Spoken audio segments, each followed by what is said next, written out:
What's up, Fantasy Kingdom? Welcome back to the Fantasy Kings podcast. I'm your host, The Peez, joined today by my co-host, Carlitos. Say what up, Collie? What up, Peezy? How you doing today? Doing great, man. Doing great as always. We got an exciting episode today. We've got our Joker's Wild episode, which is a game we're going to play called Joker's Wild, where Collin and I switch off players, taking a guess whether the other thinks they're going to be a king or a joker, and then the other will tell them if they're right or wrong, and then explain why. So let me get us started off. So the first one I have is going to be quarterback of the Buffalo Bills, Josh Allen. Carlito, what do you think? Do I have him as a king or a joker? You definitely have him as a king because I think everybody views him as a king. He's good. I know you've brought up a couple times about some turnover stats, but overall, I think I'm feeling pretty good with you choosing him as a king. Unfortunately, I have him as a joker. A small joker. Whoa. So here's what I've got. So because you're drafting him with a lot of capital, you're drafting him with QB1 capital, and he's got QB1 upside. But I think he's going to finish closer to QB6 than QB1 for a couple reasons. One, we've been hearing that they've been, talking big time about not having him run the ball as often. And if he's not running as often, then he's not as valuable.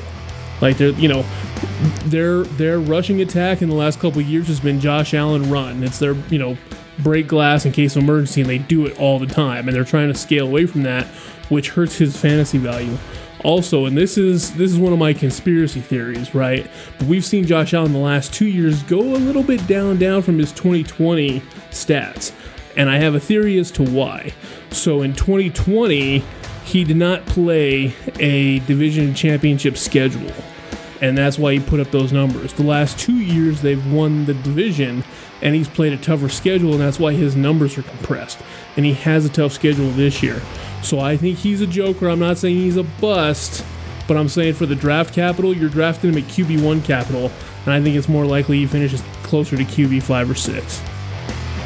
And that's a fair assessment. I can see that. I still think you're wrong, but I think you made some valid points. Then I will jump in, since we're on QBs, I'll just throw out Aaron Rodgers. What are you thinking? I'm thinking that even though you have disdain for him in your heart because he owns the Bears from his days in Green Bay, I think you're gonna call him a king. Yeah, you're absolutely right. And I've loved to hate on Aaron Rodgers. It feels great to not really support him, but to not have him just beat up on my team at least 2 times a year. I think my whole life, I think he only lost to the Bears 4 times. But you're right. I'm going to say he's a king. Let's talk about draft capital. He's not even in the top 10. Yep. He's cheap. He's like QB15 right now. You can get him for nothing. You can get him for a song. Absolutely. It's depending on the league you're in. Maybe you're looking at round 8, maybe later. I think that's a little fair assessment there. But, with the opportunities he has, I think the Hard Knocks, I think all the buzz, they just signed Dalvin Cook. I feel like the Jets are all in. They're going to let him do whatever he wants. He has a former, offensive coordinator with Nathaniel Hackett, even though he busted in Denver. He was also the OC when Rodgers won back-to-back MVPs. Absolutely. So that's why I think that, and I'm looking to get shares. If I can't get a couple of the QBs that I really want, I'm just going to hold out, and I'm going to see if I can get him. Solid strategy. Yeah, I agree with that a lot. I don't think he's going to have an MVP-type season, but I do think he's going to have a season where you're going to be okay drafting him and playing him most of the time. Absolutely. All right, so let's get in. So I'm going to go running back as my next one. Travis Etienne, what are you thinking? Do I think he's a king or a joker? You definitely have to think he's a king, right? How could you not? He's a joker, man. Oh, you're 0 for 2. But so the reason I've got him as a joker, so this is his 3rd year because he missed his 1st year, and he had a pretty decent year last year, but not from a fantasy perspective. Everyone was excited when they traded away James Robinson, right? They traded away James Robinson, I think, after week 7, somewhere around there. And like, oh, well, ETN to the moon. I saw the memes, but after the Robinson trade, he finished as running back 19. And right now he's being drafted as like the 11th running back off the board. So with that draft capital, again, anyone can be a king or a joker depending on where you're drafting him. So on this draft capital, I think he's going to be a joker because I've seen a lot of Tank Bigsby play in the media. There's a lot going on there. So I just think that, I think he's going to be a joker.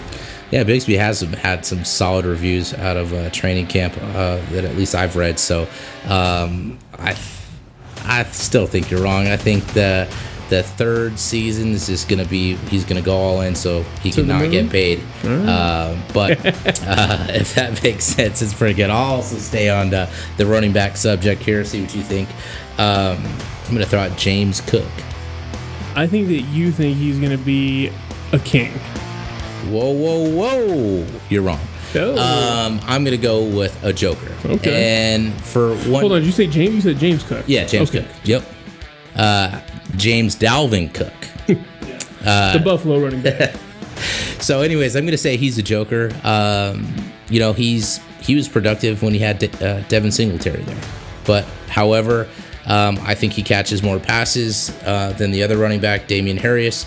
But I think Damian Harris is just he's going to be that low draft capital. He's going to be the easy one to spend money on that you'll get. And I think he's going to get all that goal line work that they're not going to give to Allen.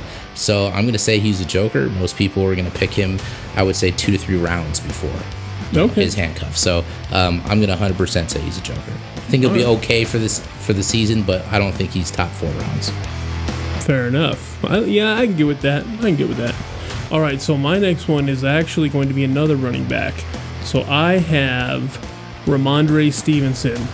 Now, we have breaking news. This literally just happened, but Zeke is now going to the Patriots. So do you think I have him as a king or a joker? The Zeke, it's got to be a little bit of noise. I'm going to say he's a king. Ramondre is just ready to explode. He was killer last year. Anyone who picked him up wanted him as like their RB2, maybe RB3, and he got RB1 numbers. I think Zeke is like a contingency plan. So I think they'll let Ramondre do what he needs to do for a little while, and maybe Zeke will cut into that. But I think Ramondre is still going to be a RB1 for sure, and I'm comfortable with him in the top 2 rounds. Well, yes, I have him as a king, and thank you for the analysis. But yeah, so I think he's going to be a king as well. My thought is if Tony Pollard can produce with Zeke in the backfield, then so can Ramondre. He'll take a few touchdowns, he'll take a couple touches, but I still think and this is a buy the dip situation, right? Yeah. Ramondre's ADP is gonna start dropping. Boom, you can scoop him up. So I agree there. He's definitely he's still rocking a crown. I'll throw out a player here. Garrett Wilson. I think you think he's going to be a king just because I know how you think. You're actually you're onto something here, and I think it's just because I'm following the media, I'm following the flashy stuff right here. And Garrett Wilson killed it last year, and he just now was upgraded significantly by his QB. I think they're investing in him. If I can get him as my wide receiver 1 on any team, not going to be disappointed at all. He's going to be peppered with targets. I would just say that maybe 8 to 10. I know you're smiling because I used peppered with love on a previous episode. That's why I brought it out now, just so that he knows. If I can make him giggle a little bit, it's all worth it. But Garrett Wilson, absolute king. What do you think of that assessment? I agree. I think because we've seen, you're peppered with love, peppered with targets comment. I mean, classic Carlito.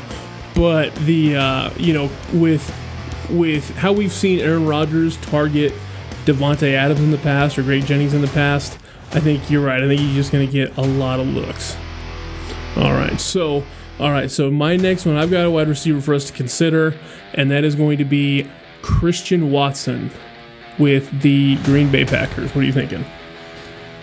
You have to think he's a joker, right? I mean, I'm baiting him so well. He's going to be a king. So think about this. He had 9 touchdowns last year. But what a lot of people don't remember is that, who did he play college football with? Who cares? He had Aaron Rodgers throwing him the ball. I'm talking about in college where he made Trey Lance into a top 3 pick because he was throwing him the ball. Well, so he's clearly got the talent. And I think he's just going to keep building on last year. Even though Rodgers is gone, I still think that it's going to be. I think he's going to get peppered with love, as you might say. I think he's going to get a lot of targets. I think he's going to get a lot of touchdowns. I think he's an elite athlete. So that's going to bring us to the end of our Kings and Jokers. I got more right than Collin. Pretty much how everything goes around here. But any last thoughts before we sign off, Carlito? No, I think this year it's just really you got to say something when they say any last thoughts. Did you say no? You got to keep going. And I'm just going to always just be a sucker for that trap. But yeah, I'm excited to get some discounted players. All right, man. Well, hey, thanks for joining us, Fantasy Kingdom. Leave us some comments in the link below or in the comment section and let us know what you think about our Jokers and Kings. We'll catch you next time on the Fantasy Kings podcast. Thanks for listening to this episode of Fantasy Football Kings. You can always reach out to us on Twitter at FFB_Kings or like and subscribe to our YouTube channel. We're available wherever you get podcasts, so don't forget to download, subscribe, review, and rate 5 stars.